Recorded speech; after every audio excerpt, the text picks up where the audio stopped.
son grand frère, les grands frères sont morts. Ils meurent tôt.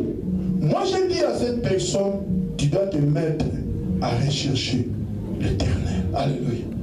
Parce que la Bible nous dit, les combats que nous combattons, ce n'est pas de la chair. C'est un combat qui est spirituel. J'ai commencé à exhorter les frères, et le frère a dit que j'ai compris. Donc je dois me mettre seulement à rechercher Dieu, et c'est Dieu qui va combattre pour moi. Parce que si Dieu combat pour nous, qui peut être contre nous? Il y a des hommes et des femmes qui n'ont pas compris.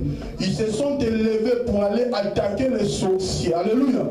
En Afrique, pour aller discuter avec les sorciers en Afrique, pour aller même bousculer les sorciers en Afrique. Mais quand ils sont retournés ici, la plupart sont morts. Pourquoi? Parce que le combat que nous combattons, alléluia, ce n'est pas un combat de la chair. Dieu nous a donné les armes. Les armes que Dieu nous a données, ce ne sont pas des armes qui sont visibles. Alléluia. Parce que quand toi tu dis, tu mets la ceinture, tu mets le casque, on ne voit pas le casque. Alléluia. Quand tu te mets à rechercher l'Éternel, c'est en ce moment-là que les casques et toutes les armes que tu as proclamées vont être manifestes en toi et Dieu va être ton bouclier.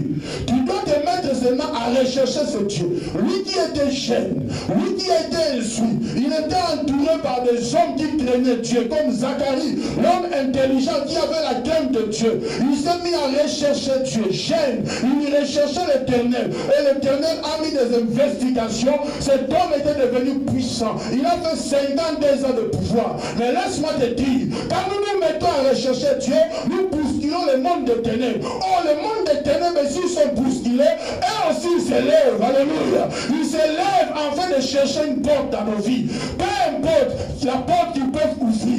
Mais si toi, tu as des yeux, tu as l'oreille et des yeux spirituels, tu vas comprendre que le diable avance toujours. Et tu vas continuer encore à rechercher Dieu. Tu vas continuer à rechercher la puissance de Dieu. Tu vas commencer à demander la protection de Dieu.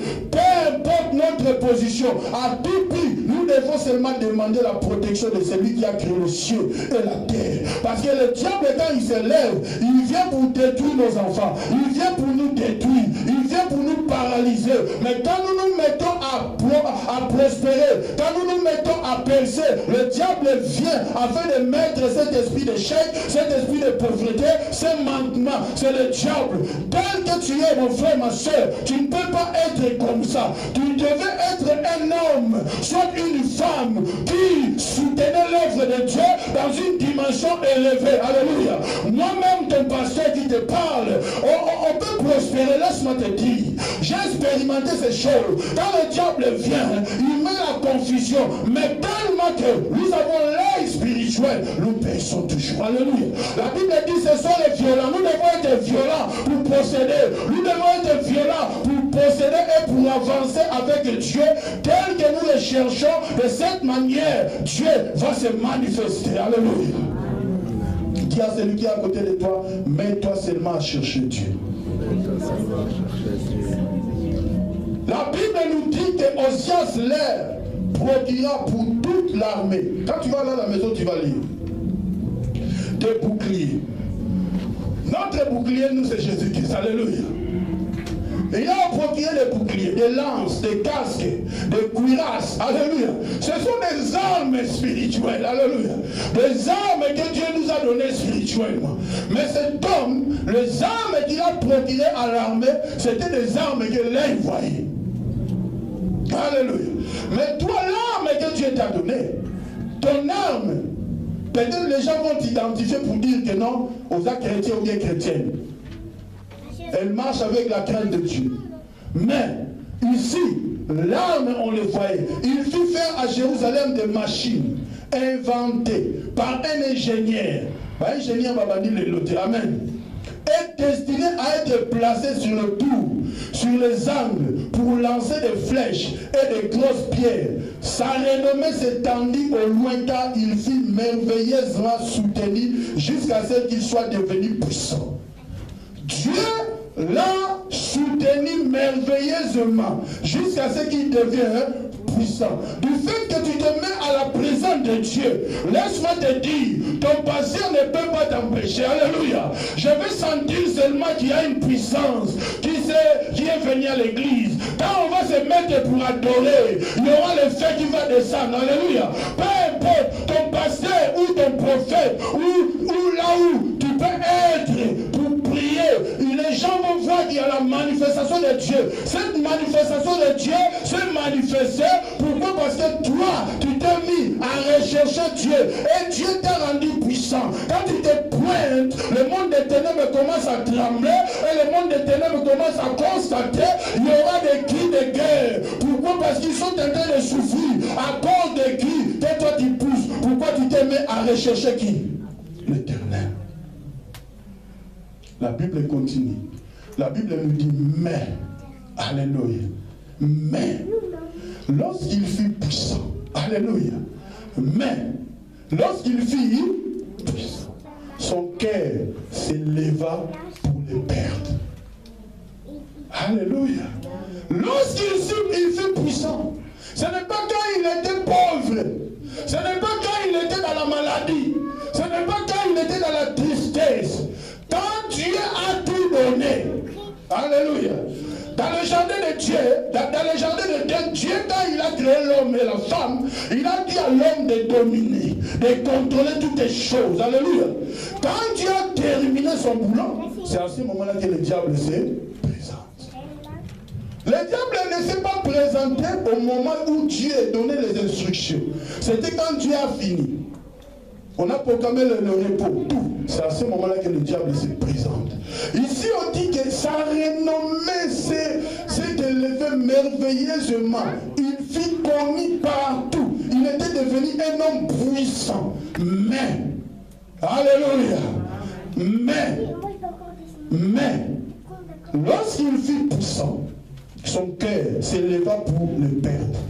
Il pécha contre l'Éternel. Alléluia, son Dieu. Là, quand je suis arrivé là-bas, que le Seigneur nous aide pour comprendre, alléluia. Il fit, alléluia, un péché contre qui? L'Éternel. Il s'est mis à rechercher Dieu. Il est devenu puissant. Sa renommée est allée partout. Aujourd'hui, nous voyons ces choses dans l'église. Quand l'église commence, on est là, on intercède. On est là dans la maison, nous intercédons. Dieu a écouté les intercessions. Alléluia. On avance. Il y a la puissance qui vient. Alléluia. Il y a la manifestation des miracles. Et les gens viennent. Mais quand les gens commencent à parler de toi, en tant que serviteur de Dieu, ou un homme de Dieu, si tu n'es pas prudent, la Bible nous dit Dieu est les orgueilleux. Son cœur s'est élevé. Alléluia. Et il pécha contre l'Éternel. Quand tu as des situations difficiles, on se met à chercher Dieu. Quand Dieu nous guérit, alléluia, c'est en ce moment-là où tu vas encore t'élever pour commencer encore à rechercher l'Éternel. Quand il avait reçu le pouvoir, il s'est mis à rechercher Dieu. Quand il avait le pouvoir, il n'était pas un homme puissant. Il était roi comme tous les autres rois. Quand tu es né de nouveau, tu es un enfant de Dieu, mais tu n'as pas la puissance. Quand un enfant naît dans une maison, cet enfant, on peut le commander, va faire ça. Mais quand l'enfant grandit, l'enfant dit non, j'ai un rendez-vous. Alléluia. Pourquoi l'enfant grandit, il devient puissant, il peut prendre une décision seule. Alléluia. C'est pour cela que nous devons faire attention. Nous avons un Père qui est Dieu, qui est spirituel. Nous devons marcher avec lui. Quand nous sommes malades, Dieu doit être glorifié. Si nous avons des situations difficiles, Dieu doit être glorifié. Même si ça tarde, notre Dieu doit être toujours glorifié. Oh, en glorifiant Dieu, cela veut dire, nous nous mettons à rechercher Dieu et nous demeurons dans la puissance de Dieu et la prospérité nous accompagne, la bénédiction est notre partage. Mais si nous sommes bénis, nous marchons comme des princes sur la terre et nous voulons marcher dans l'orgueil, Dieu peut nous lâcher. Alléluia. La Bible nous dit, lorsqu'il fit puissant, son cœur s'éleva pour le perdre. Verset 16. il pécha contre l'Éternel son Dieu. Il entra dans le temple de l'Éternel pour brûler de parfum sur l'autel de parfum.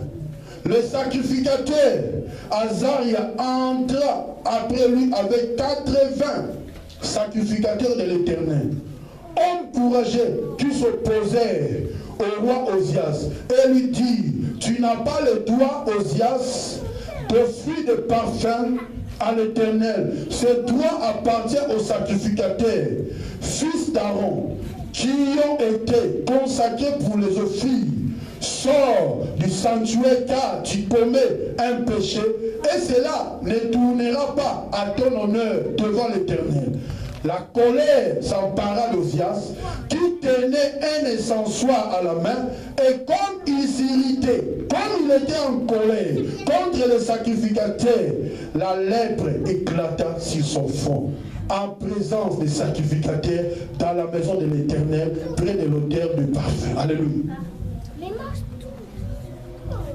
Osias, il cherchait l'Éternel maintenant où? Alléluia. Dans le palais. Il venait aussi au service dans la maison de l'Éternel. Mais Osias avait une place d'honneur dans ce palais, dans la maison de l'Éternel en tant que roi, mais pas en tant que sacrificateur. Mais comme il était devenu puissant, il s'est vu comme il est au-dessus même des sacrificateurs que Dieu a établis. Il voulait briser l'ordre que l'Éternel a établi d'avance. Il voulait qu'il soit aussi sacrificateur. Il avait la royauté. Et les sacrificateurs courageux, ils sont entrés en fait de le dire en présence de tous les sacrificateurs que ce que tu fais, l'Éternel ne sera pas pour toi. Malgré que tu es dans Dieu, ils reconnaissent que tu as recherché l'Éternel. L'Éternel t'a béni. L'Éternel t'a mis puissant. Tu es devenu au-dessus. Que toutes les contrées connaissent que Osias, c'est un roi qui est puissant. Mais là où tu as mis tes pieds, ce n'est pas l'endroit idéal. Mais Osias, à cause de son orgueil, comme le diable était déjà entré dans son cœur, il était prospère et puissant. Osias s'est irrité devant le sacrificateur. Mais qui? C'est lui qui l'a rendu prospère. Dieu l'a frappé. Alléluia. Oh, quand on parle de la lèpre, frère, c'est une maladie qui est impie. Celui qui a la lèpre en Israël, il doit être en quarantaine. Cela veut dire, ceux qui ont la lèpre, le lépreux en Israël ne peut pas habiter ou être ensemble avec ceux qui sont pires. C'est une maladie qui enlève les doigts. Je ne sais pas si vous connaissez la lèpre. Qui connaît la lèpre? Maba, si c'est Maba. Au Congo, c'est Maba. Donc, ça tombe, les bras tombent, c'est une maladie comme ça. La lèpre, parce que lui, la lèpre, c'était sur le front ici, dans les longues. Il y avait du mal sur les longues. Amen. Donc, l'homme qui était puissant, Dieu peut te diminuer dans une seconde. Dieu peut te lever dans une seconde. Dieu peut te guérir dans une seconde. Dieu peut t'enlever le souffle de vie dans une seconde. Aujourd'hui, nous avons ce privilège d'être des sacrificateurs dans le royaume de Dieu. Alléluia. Dans la nouvelle alliance. Mais qui entre dans la présence de Dieu pour offrir le parfum idéal pour qu'il soit puissant. Qui? Alléluia. Parfois nous prions, mais nous n'arrivons même pas là où nous devons arriver. Parfois toi tu crois que Dieu veut m'arriver, mais peut-être n'est bandé. Mais yo moni ko komi na souka. Ici, là où les sacrificateurs ont interdit l'homme puissant Osias, là toi tu as droit d'entrer.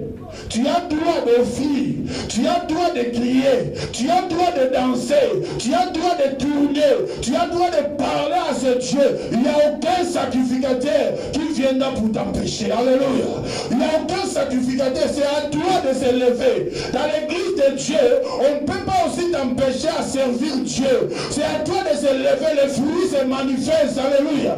Les fruits se manifestent. Mais ici, c'était dans le temps où il y avait la loi qui interdisait les autres personnes d'entrer dans ce lieu, dans la maison de l'Éternel, où seul le sacrificateur ou le souverain sacrificateur pénétrait. C'est un lieu qui était sacré. C'est un lieu qui était respecté à la maison de l'Éternel. C'est pour cela que Jésus lui-même, quand il est venu, il a chassé les gens dans la maison de son Père. Alléluia. Il a dit, la maison de mon Père, c'est une maison de prière.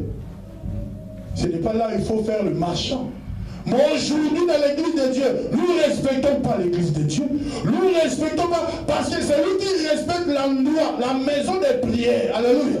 Lui-même, il doit être une église véritable. Toi-même, quand tu te respectes toi-même, tu dois comprendre que là où je pars, ta présence peut ramener des âmes en Dieu. Ta présence peut changer de vie. Pourquoi? Parce qu'il y a des autres personnes qui voient comment toi tu te comportes. Alléluia. Il y a d'autres personnes qui apprécient ta façon même de parler. Il y a d'autres personnes, quand ils parlent, leur réponse est déjà, il y a la lèpre. Alléluia. Dis à celui qui est à côté de toi, moi je n'ai pas la lèpre. Alléluia. Lèpre, c'est dangereux. Quand on parle de la lèpre, c'est là où nous commettons des erreurs. Dieu nous fait que nous soyons puissants. Dieu fait que nous soyons prospères. Mais nous-mêmes, sans le savoir, nous sommes lépreux. Sans le savoir, nous ne savons pas que nous devons nous purifier. Parce que c'est lui qui purifie la lèpre, c'est Dieu. C'est lui qui purifie nos vies, c'est Dieu. C'est lui qui nous sanctifie, c'est Dieu. Quand nous tombons, c'est lui qui peut nous relever. Il s'appelle Jésus de Nazareth. C'est lui seul qui a pu enlever la lèpre. La Bible nous dit, un jour, il y avait 10 lépreux qui sont venus à Jésus. Pourquoi? Parce que c'est lui qui purifie même la lèpre. Oh, laisse-moi te dire, si tu as la lèpre, toi-même tu dois t'examiner parce que tu es une femme puissante, tu es un homme puissant, tu cherches Dieu, Dieu veut te rendre prospère, mais tu étais dans le processus, tu t'es arrêté et la lèpre t'a frappé. La lèpre c'est une maladie, frère, maladie de l'impureté, maladie qui nous pousse à commettre des erreurs dans le péché. Nous devons seulement nous réveiller. Quand il y a la lèpre, nous devons nous prosterner devant ce Dieu parce que c'est lui qui a guéri les 10 lépreux, c'est lui seul qui peut encore nous guérir de la lèpre pour que nous soyons pires. Alléluia. Dis à celui qui est à côté de toi, moi je vais être pire. Moi je vais être pur. La Bible nous dit, la colère s'empara d'Ozias, qui tenait un ascensoir à la main. Vous savez la colère, Bible le dit la Bissoa. Si tu as la colère, ne dors pas avec la colère. Si tu t'hérites seulement de ton cœur, quand on a eu la ligne en main, enfer, venez, retourner, dans un grâce sur la mouka. Amen. Tu dors en colère, tu te réveilles en colère, tu oublies que tu étais en colère, donc c'est comme si tu as oublié que tu marches avec la lèpre. Tu ne te réveilles même pas. Et ça, tu me souviens, il y a un démon. Soit s'il dit, il même le mot, il ne faut pas sentir que Moutasiliki. Tout le monde a un biloko en Afrique. Donc, tout le monde soit Siliki Pena, et ça n'est pas collé, il va nous dire dans ma belle. Tellement qu'il est possédé des esprits démoniaques, il y a des autres même, ils frappent l'arbre et puis les fruits tombent. Ça, ce sont des esprits qui sont démoniaques, de personnes comme ça maintenant.